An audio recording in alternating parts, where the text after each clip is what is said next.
नमस्कार, मैं शुभी महेश्वरी और आप देख रहे हैं new India headline. Chhattisgarh, Telangana और मिजोरम में विधानसभा चुनाव हो चुके हैं। एग्जिट पोल के नतीजे आ रहे हैं। हालांकि 3 दिसंबर को ही तस्वीर साफ हो सकेगी और सभी राज्यों में हुए विधानसभा चुनाव के वोटों की गिनती होगी।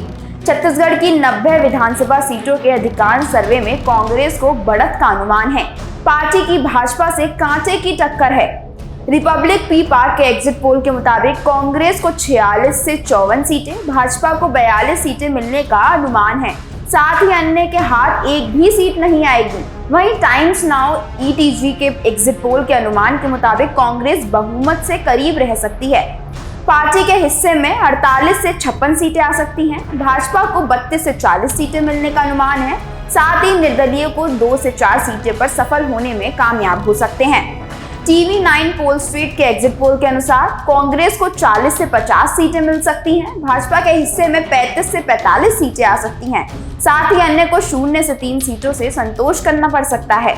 रिपब्लिक मैट्रिक्स के एग्जिट पोल के अनुमान के मुताबिक कांग्रेस को 44 से 52 सीटें मिलेंगी। भाजपा को 34 से 42 सीट मिलने के आसार है। वहीं निर्दलीयों के हिस्से में 0 से 2 सीटें जा सकती हैं। एबीपी सी वोटर के एग्जिट पोल के अनुमान के मुताबिक छत्तीसगढ़ में कांग्रेस को बहुमत मिलने के आसार हैं। कांग्रेस को 41 से 53 सीटें मिल सकती हैं। भाजपा को 36 से 48 सीटें मिलने का अनुमान है, जबकि अन्य के खाते में 0 से 4 सीटें मिल सकती हैं। बात अगर तेलंगाना की करें तो वहां विधानसभा की 119 सीटें हैं। सबसे ज्यादा हैदराबाद जिले में 15 विधानसभा सीटें पड़ती हैं।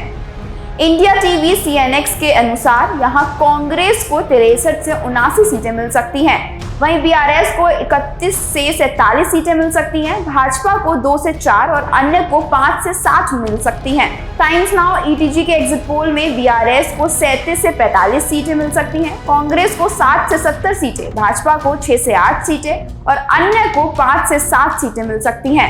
न्यूज 24 टुडे चाणक्य ने अपने एग्जिट पोल में BRS को 33 सीटें, कांग्रेस को 71 सीटें, भाजपा को 7 सीटें और अन्य को 8 सीटें दी हैं। रिपब्लिक मैट्रिक्स के अनुसार यहां कांग्रेस को 58 से 68 सीटें मिल सकती हैं। वहीं BRS को 46 से 56 सीटें मिल सकती हैं। भाजपा को 4 से 9 और अन्य को 5 से 8 सीटें मिल सकती हैं। टीवी 9 पोल स्ट्रीट के अनुसार BRS को 48 से 58 सीटें, कांग्रेस को 49 से 56 सीटें, भाजपा को 5 से 10 सीटें और अन्य को 6 से 8 सीटें मिल सकती हैं। एबीपी सी वोटर ने अपने एग्जिट पोल में BRS को 38 से 54 सीटें, कांग्रेस को 49 से 65 सीटें, भाजपा को 5 से 13 सीटें और अन्य को 5 से 9 सीटें दी हैं। वहीं मिजोरम की 40 विधानसभा के लिए 7 नवंबर को वोटिंग कराई गई थी। यहाँ के लिए भी अलग अलग एजेंसियों ने मिजोरम के लिए एग्जिट पोल जारी किया है।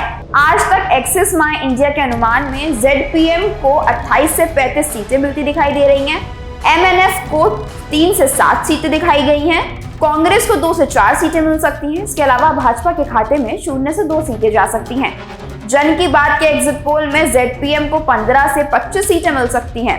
वहीं सत्ताधारी MNF को 10 से 14 सीटें दिखाई जा रही हैं। कांग्रेस को 5 से 9 सीटें मिल सकती हैं। इसके अलावा भाजपा के खाते में 0 से 2 सीटें जा सकती हैं। इंडिया टीवी के एग्जिट पोल के अनुसार ZPM को 12 से 16 सीटें दिखाई गई हैं। वहीं सत्ताधारी MNF को 14 से 18 सीटें दिखाई गई हैं। कांग्रेस को 8 से 10 सीटें मिल सकती हैं। इसके अलावा भाजपा के खाते में 0 से 2 सीटें जा सकती हैं। एबीपी सी वोटर के अनुमान में ZPM को 15 से 25 सीटें दिखाई गई हैं। वहीं सत्ताधारी MNF को 15 से 21 सीटें दिखाई गई हैं।